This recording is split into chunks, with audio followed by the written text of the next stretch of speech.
कैसे हैं आप लोग? ठीक हैं?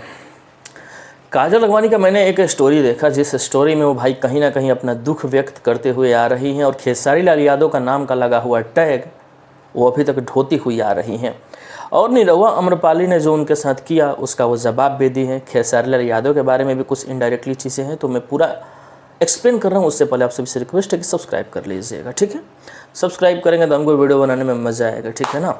खैर, टॉपिक पर आते हैं। टॉपिक ये है, काजल लखमानी जी ने एक स्टोरी लगाया है। स्टोरी जाकर आप लोग देख सकते हैं, कुछ स्क्रीनशॉट आपके स्क्रीन पर रहा। वहाँ पर ये कहना ये चाहती हैं कि स्त्री चरित्रहीन को, मतलब चरित्रहीन स्त्रियाँ बोलने में बहुत आसान हैं। उन लड़कियों को बोला जाता है जो लड़की अपना घर चलाती है, जो लड़की बिना बाप का बच्चा पालती है, जो लड़की घर से बाहर रहती है, जो लड़की खुद के भरोसे एक अच्छा लाइफ मेंटेन करके चलती है, उनको समाज चरित्रहीन स्त्रियां बोलता है।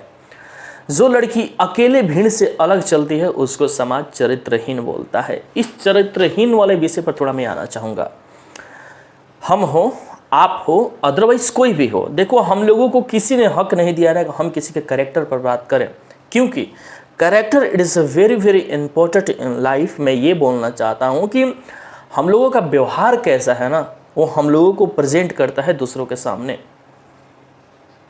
जब इज्जत ही नहीं, नाम पर दाग भाई बर्दाश्त नहीं होता है। जब इज्जत ही नहीं तो क्या?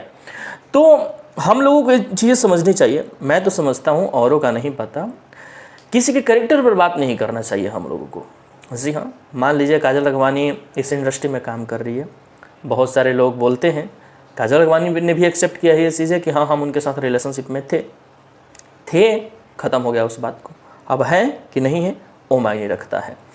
और हमको ऐसा लग रहा है कि ये केस तो धरती पर पहला है नहीं, बहुत सारे ऐसे केस हैं धरती पर। तो हम लोगों को किसी ने हक नहीं दिया है किसी के कैरेक्टर पर बात करने का, क्योंकि भाई एक अनमैरिड लड़की पर अगर ये सब बातें उठती है ना, मैं एग्जांपल देना चाहता हूँ अक्षरा सिंह को, काजल लखमानी जी को, आम्रपाली को, तो कहीं ना कहीं ये बुरा लगता है। लेकिन ये निरहुआ ने ऑन कैमरा एक रियलिटी शो में बोला है कि आपने प्रोड्यूसर को, डायरेक्टर को पोर्ट लिया, ऐसा क्या हुआ क्या वो मेरे साथ काम करना बंद कर दिया। तो भाई कहीं ना कहीं एक लड़की को ये शब्द बहुत आहत करता है। तो मैं रिक्वेस्ट करना चाहूँगा। रही बात खेसारी लाल यादव का टैग का, तो ये रियलिटी है दोस्तों कि आज की डेट में जो भी लोग खेसारी लाल यादव के लिए काजल लखमानी को ट्रोल करते हैं, सबसे पहले यही बोलते हैं कि पहले तुम एक समय में उसका गर्लफ्रेंड थी या डॉट थी, जो मैं यहाँ पर बोल नहीं सकता हूँ। बहुत सारे लोग बोलते हैं ये चीज़ें, जो कि नहीं बोलना चाहिए। एक लड़की के लिए ऐसे शब्द का प्रयोग नहीं करना चाहिए, क्योंकि वो स्त्री है। और आज की डेट में आम्रपाली तो भी इतना फुदुक रही है ना। मैं आम्रपाली को बता देना चाहता हूँ कि आपसे सीनियर है काजल लखमानी। काजल लखमानी आपसे सीनियर है और आपसे ज़्यादा टैलेंटेड है। निरहुआ के अलावा आप किसी के साथ काम करके दिखाइए और देखते हैं। और बात करिए आप जोड़ी की, निरहुआ के साथ इतना दिन से काम कर रही हो, कहे ना 1 बिलियन का गाना दे दिलूँगा पवन सिंह के अलावा। तो मायने ये सब नहीं रखता है।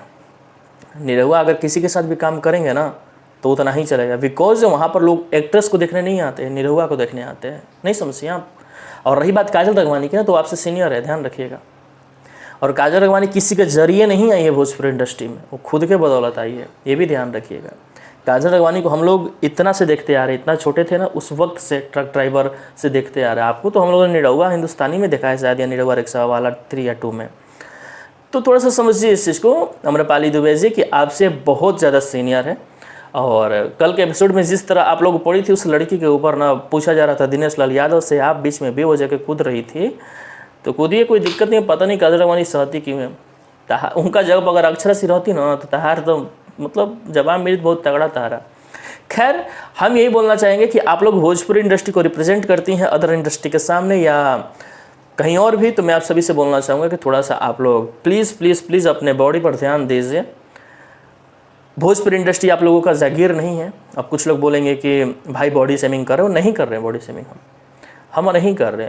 लेकिन ये द कपिल शर्मा शो में जाकर बोली थी कि बॉडी का तो डिमांड रहता है लेकिन हम लोग सीरियस नहीं लेते, तो इससे भोजपुरी इंडस्ट्री की बदनामी होती है ना, आप लोगों की नहीं होती है, भोजपुरी इंडस्ट्री की बदनामी होती है। तो हम ये बोलना चाहेंगे थोड़ा सा ध्यान दीजिए इन सब चीज़ों पर, और थोड़ा सा आप लोग मैनिपुलेट कम करिए चीज़ों को। जिस तरह से कल के एपिसोड में दिखाया गया कि पूछा क्या जा रहा है, बताया क्या जा रहा है, बात वहाँ पर मंजूर ठाकुर की हो रही थी, ना कि बात वहाँ पर हो रहा था प्रेम राय से का, ठीक है ना।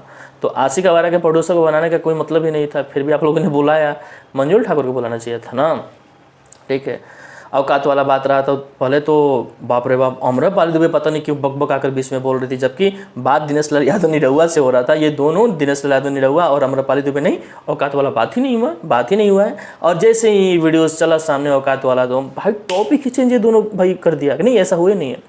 तो ज्ञानी उतना ही बनिए जितना चले, हम तो यही बोलेंगे। बाकी आम्रपाली दुबे फिर से हम बोलना चाहेंगे, आप भी एक लड़की हो, अगर आपके कोई कैरेक्टर पर बात करेगा तो आपको जाहिर सी बात है कि बुरा लगेगा, लेकिन काजल अगवानी ने आपके कैरेक्टर के बारे में बात नहीं किया था। सीधे उस लड़की ने एक आपसे सवाल किया था कि क्या आपके वजह से दिनेश लाल यादव निरहुआ मेरे साथ अब काम नहीं करते। एकदम जेन्युइन से सवाल था। भोजपुरी बवाल शो का नाम है तो उसके अकॉर्डिंग ऐसा तो भाई मतलब थोड़ा सा तो डिस्ट्रेक्ट चलता है।